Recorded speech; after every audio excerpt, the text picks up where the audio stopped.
In NC-Simul, you were able to set the machine interaction limits for each collision object within the simulation. By setting a clearance for the interacting parts, you were able to avoid human errors when setting up the machine, such as tool length offsets and rough stock stickouts. Anytime an object comes within the specified bubble you have created in your environment, you will receive an alarm indicating that your program is running the features uncomfortably close to one another, even if there is no physical collision. To implement this, you will first want to make sure that your collisions are active. Then, set all of the types of collisions that you want to check for.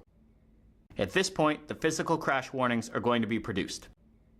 To add a clearance to an object, navigate to the bottom of the window, specify which of the objects you want to place the safety area around, and input a value.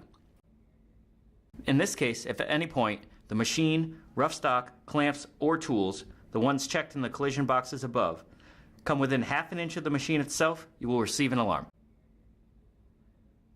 Now, if I run the simulation and click on the specified error, you can see that the back of the turning tool and the tailstock of the machine have come within half an inch of each other. From here, if you feel safe in all of the alarmed areas, you can shrink your nearness collision distance between the features. Or, if this has identified a serious issue, you are able to change the program ahead of time to reduce the threat of a collision.